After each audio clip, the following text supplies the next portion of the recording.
Всем привет, здрасте, здрасте. У нас 1:30 ночи. Смотрите, солнце светит. Можно подумать, что Земля остановилась. Нет, это полярный день. Прикольно, да? В детстве мне нравилось читать журналы, такие как «Моделист-конструктор», «Юный техник», журнал «Радио», ну и «Плейбой», конечно же. Так вот, в этих журналах попадали схемы самодельных солнечных батарей. Я всю жизнь мечтал собрать эти батареи.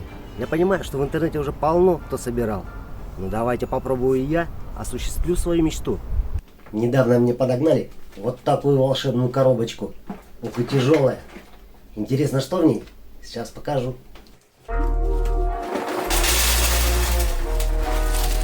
Вот она. Большая куча советских радиодеталей. Чего здесь только нет. Транзисторы, тиристоры, диодные сборки. В молодости для меня это был бы просто клад. Я бы не отдал это ни за какие деньги.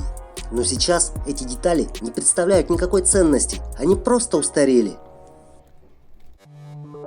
Ох и коряво рисую, но извиняйте. Я планирую спаять энное количество фотоэлементов последовательно. И этот блок из получившейся сборки я еще хочу зацепить параллельно, чтобы увеличить ток.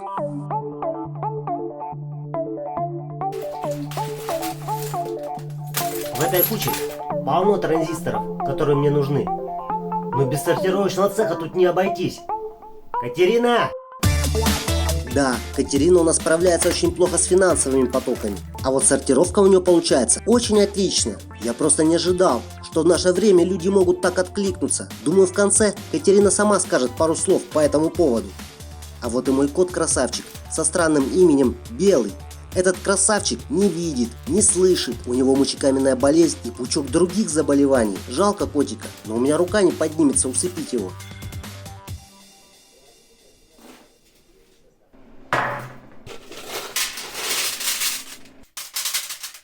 «314 транзисторов получилось. Сейчас их надо проверить на работоспособность и отсеять прямые и обратные переходы. Кстати, заметьте, что я в кофте. По всей России жара плюс 37, а у нас плюс 10. И отключили тепло. Вот так-то. Старые добрые транзисторы серии МП, кто постарше и занимался радиоэлектроникой, наверное, еще помнят такие. Школьный курс физики, конечно же, я не собираюсь вам читать про PN-переход или как работает транзистор с общей базой, эмиттером, коллектором. Существует два типа полупроводникового тревода – полевой и биполярный. Также транзистор может быть прямой и обратной проводимости. Для моей солнечной батареи я отбираю биполярные транзисторы с прямой проводимостью. Все, что у вас есть радиоэлектронное, телефоны, компы, телевизоры, работает как раз на полупроводниках. Конечно же, они изменились и стали намного меньше, но принцип работы остался практически таким же, как и в лохматые времена. Да, конечно, хорошо, что это проверил. Целая банка неработающих компонентов. Буду резать бошки. Не те, которые вы подумали, не конопляные.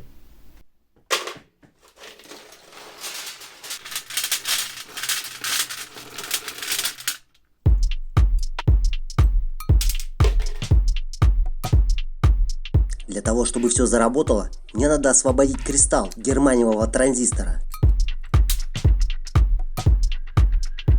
Вся магия заключается в том, что фотоэлемент состоит из двух слоев с разной проводимостью.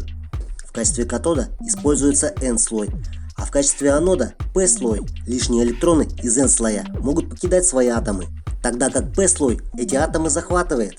Именно лучи света, фотоны, выбивают электроны из атомов N-слоя, после чего они летят в P-слой занимать пустующие места. Таким способом электроны бегут по кругу, выходя из P-слоя, проходя нагрузку и возвращаясь в N-слой. Ура, товарищи!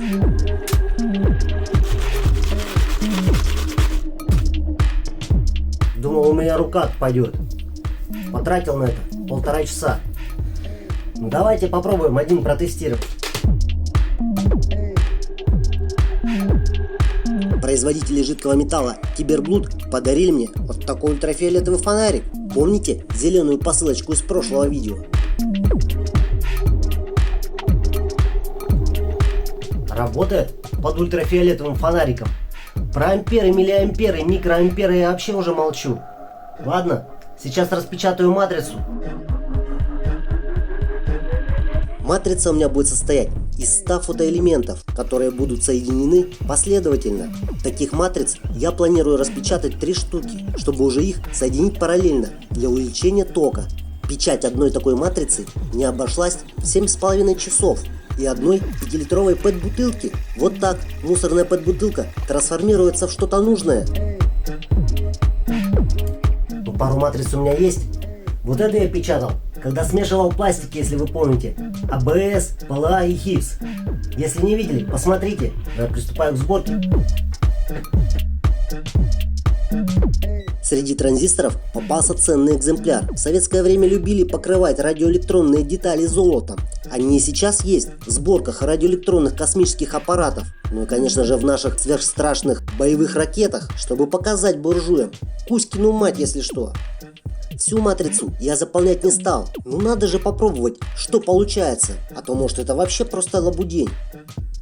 Напаял 50 элементов. Сейчас попробую, сколько можно выдавить электронов. Ух, как я люблю крыши, особенно в Норильске. Да еще ночью. Сейчас глубокая ночь. И как видите, солнце боковое. Конечно же, под таким углом атмосфера намного толще. Как, например, на броне танка Т-34. Знаете эту историю? Увеличение лобовой брони без увеличения толщины металла. Как видите, результаты вполне интересные. Ну, я думаю, неплохо, не правда ли? Почти 5 вольт и 40 миллиампер. Двигаемся дальше. Не нравится мне эта матрица, изогнулась вся при нагреве. Эх, зря печатал. Но пойдем другим путем. Я воспользуюсь вот этой вот пластиной. Этот пластик снят с убитого телевизора Samsung. Помните, видео у меня было? Заработать 10 тысяч одной отверткой. Эх, 50 фотоэлементов. Я же уже израсходовал. Пришлось докрошить еще немного. В этом случае я хочу поместить все фотоэлементы на одну пластину. Да, 312 испорченных транзисторов, но в благих же целях. 26 штук по вертикали, 12 по горизонтали. Светорассеивающий экран от донора подошел как-никак. Кстати, очень податливый материал. Воспользуюсь станочком с прямым приводом от гироскутера. Если кто хочет посмотреть, как я его собирал, ссылочка должна быть сверху. Просверлить мне придется 936 отверстий. Вот это развлекуха на ближайший час.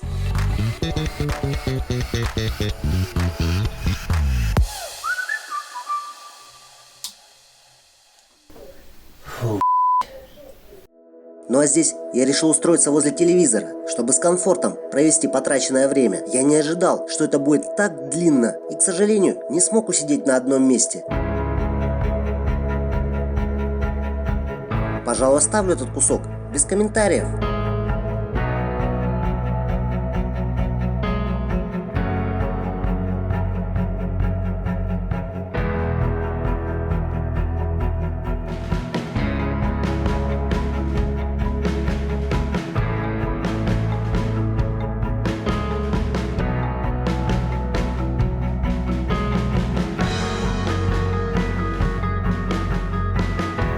Ну вот, процедура почти закончена. Осталось только пропаять. Для проверки я зацепил все фотоэлементы последовательно, чтобы посмотреть, нет ли где обрыва.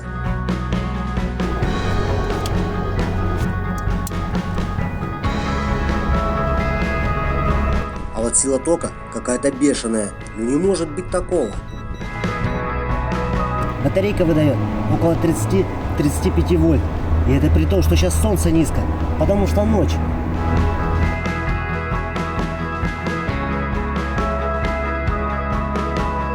Возвращаюсь в мастерскую, чтобы наконец-то закончить свой солнечный источник энергии. USB-порт я буду использовать с материнской платой от телевизора Samsung. Также с донорской платы я изыму стабилизатор напряжения. MC7805. Этот элемент ограничит избыток напряжения, если батарея будет выдавать больше.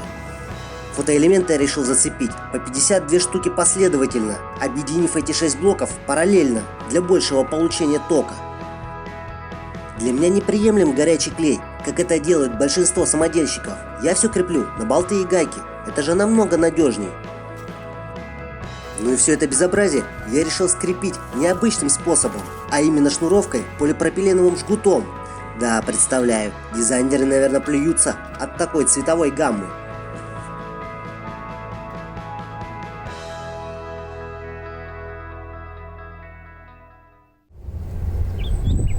Эх, пение природы лучше всякой музыки.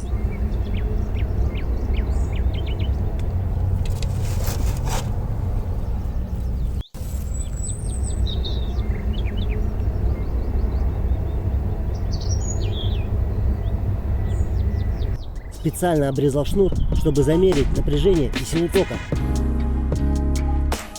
5,5 вольт и почти 127 миллиампер. Но это неплохо для самодельной-то батареи. Сейчас почти 80% мобильной электроники питается от напряжения 5 вольт. Я еще раз проведу камеру одним планом, чтобы не было разговоров. Ой, да у тебя там повербанк где-то спрятан, наверное. Посмотрите внимательно и убедитесь, что питание идет напрямую к прибору.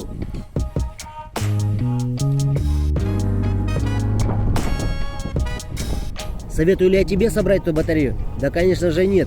Убьешь целую кучу времени. На Алишке такая батарея стоит долларов 5-10. Это просто была мечта моего детства. Недавно я нашел одну интересную штуку, которая реально может принести какое-нибудь более-менее КПД, например, для пасечника. Давайте посмотрим. Этот самодельный ветряк я уже видел в работе лет 10 назад. На него не было зацеплено каких-либо генераторов, он просто крутил. Принадлежал он на то время Институту Крайнего Севера, но сейчас его уже нет. Точно такой же ветряк из бочек я сам хотел собрать. Но зачем, когда он лежит без дела? Осталось только найти хозяина, но это самая маленькая проблема. Проблема в другом, где же его разместить? Ведь территория, где он будет испытываться, должна быть ограждена. А вдруг какой-нибудь спиногрыз в него пальчик сунет? Или дятел какой и решит сунуть ненужную ему руку? Так что пишите, если вам будет интересен такой глобальный для меня проект. Что-нибудь придумаем. Ну а сейчас пару слов, наверное, скажет неудавшийся инвестор. Катерина! Ребят, большое спасибо. Кто-то перевел 100 рублей, а кто и 5000. Благодаря вам было собрано почти 20 тысяч рублей, которые были потрачены на погашение части кредита. Кое-что пришлось продать. Осталось совсем немного. Еще раз большое спасибо. Не ожидала, что в мире остались добрые и неравнодушные люди. Пиши, какие еще возобновляемые источники энергии можно сделать в домашних условиях. Следующее видео будет по переработке автомобильных фар. Но я с вами не прощаюсь. Храни вас Господь. До встречи. Не знаю, компетентно ли писать суммы. Ведь опыта в таких титрах у меня никогда не было. Может быть, стоило? Напишите.